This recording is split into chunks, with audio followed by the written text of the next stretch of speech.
Sebelum saya ngaji Minhajut Thalibin saya cerita ilmu itu apa? Ilmu itu sederhana, sesuatu yang mudah. Karena ilmu itu fitratallahi allati fataran nasa misalnya begini, saya orang miskin, nggak punya apa-apa, sudah nggak punya apa-apa, nggak punya jabatan, terus keluarga yang nggak pati loyal, mungkin istri ada ngidolakan kita, bahkan anak kita sendiri juga agak ngidolakan kita. Itu kan sial-sialnya orang, anak kita aja nggak pernah ngidolakan kita. Tapi untuk bahagia itu sebenarnya sederhana. Sederhananya begini, orang pinter itu ingin mempertahankan kehidupannya, terus pinter sampai berobat habis banyak ke Belanda, ke Jepang supaya mempertahankan nyawanya. Nah, si miskin ini kalau dia setiap makan, ya Allah, saya dengan makan ini mempertahankan nyawa saya.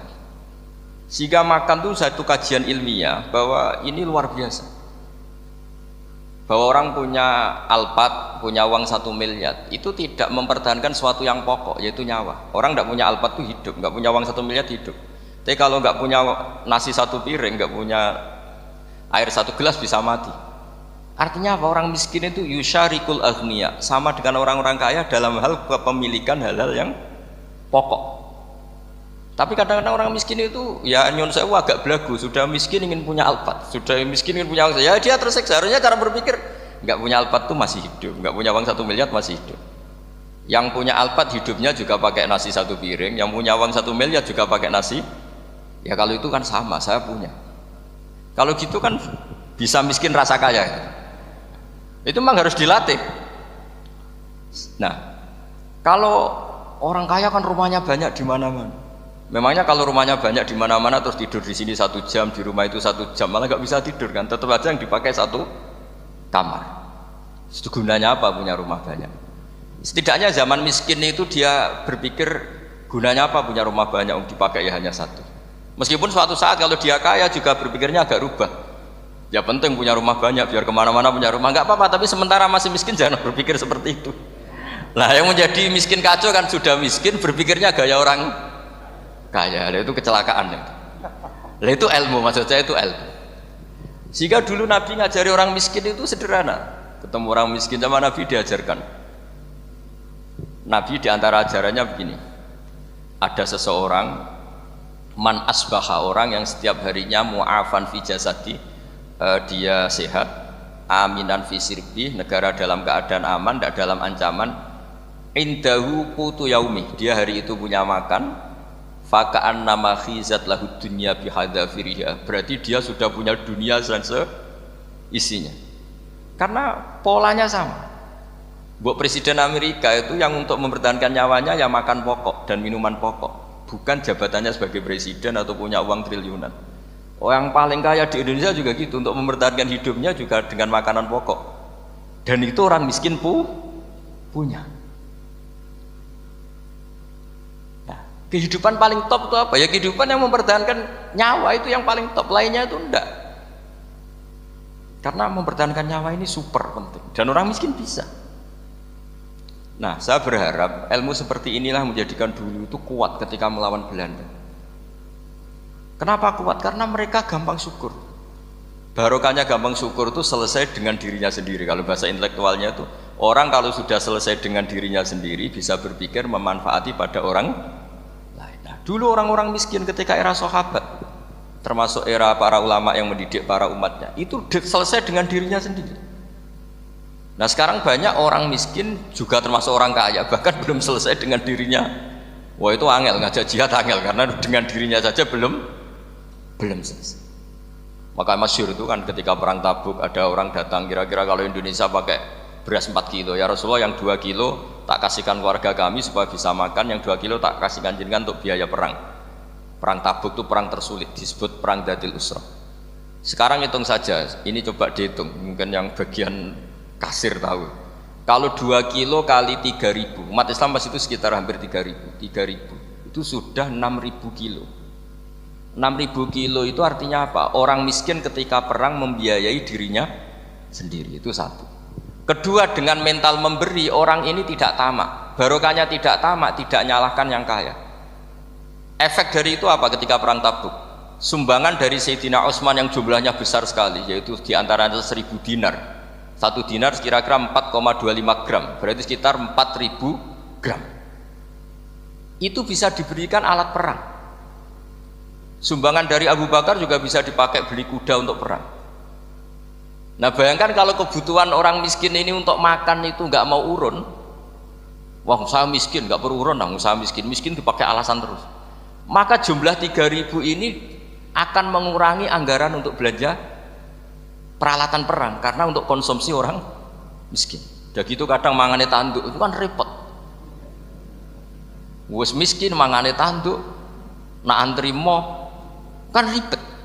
Artinya apa? Perang ini tidak fokus karena ngurusi konsumsi untuk orang-orang miskin. Nah, dulu zaman Nabi orang miskin pun semuanya heroik. Mereka dibantu gak mau, inginnya bantu. Sampai dicibir sama orang munafik. Apa gunanya sedekah 2 kilo? Perang ini perang besar antar negara. Pas itu mau perang melawan Romawi.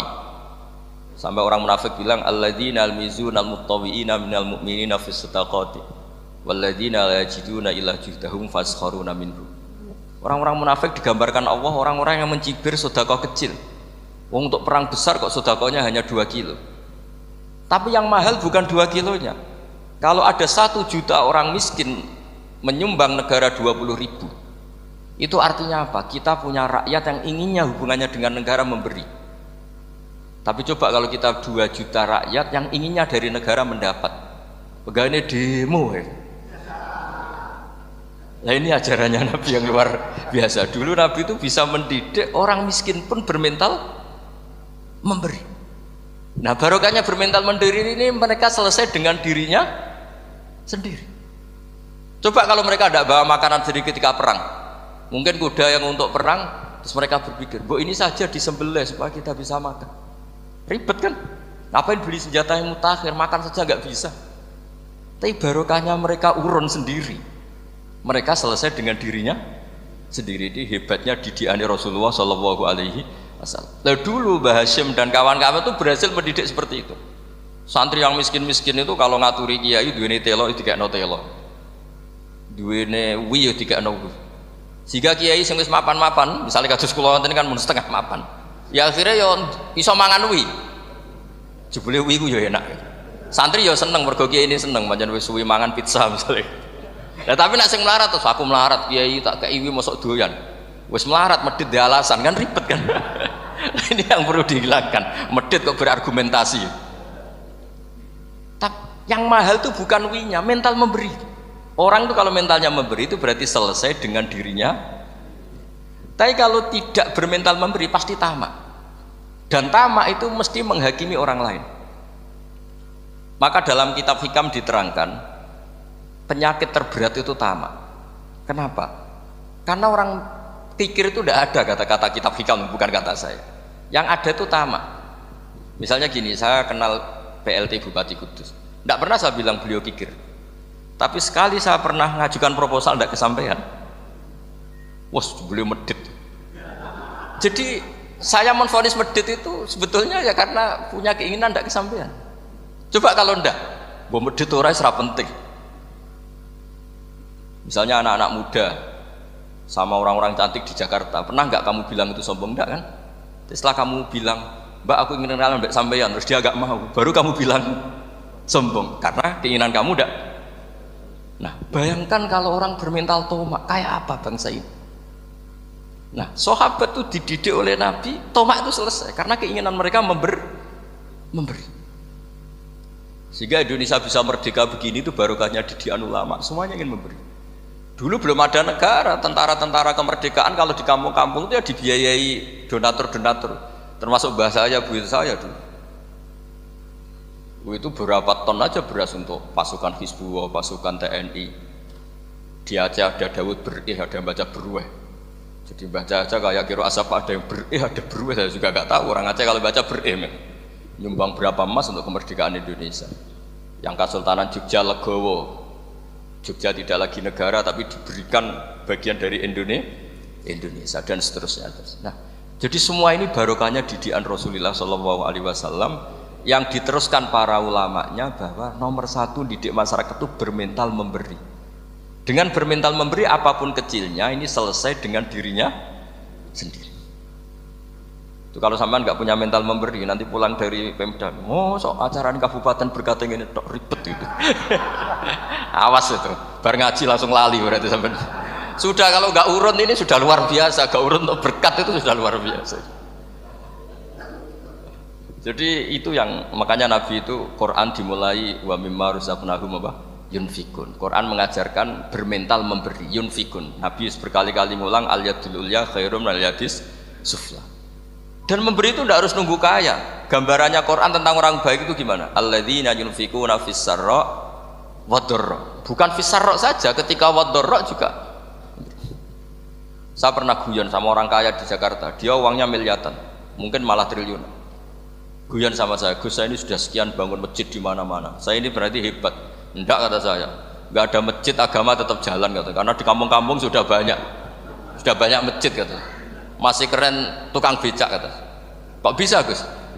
Sampai nyumbang masjid 1 miliar, itu masjid apa kata?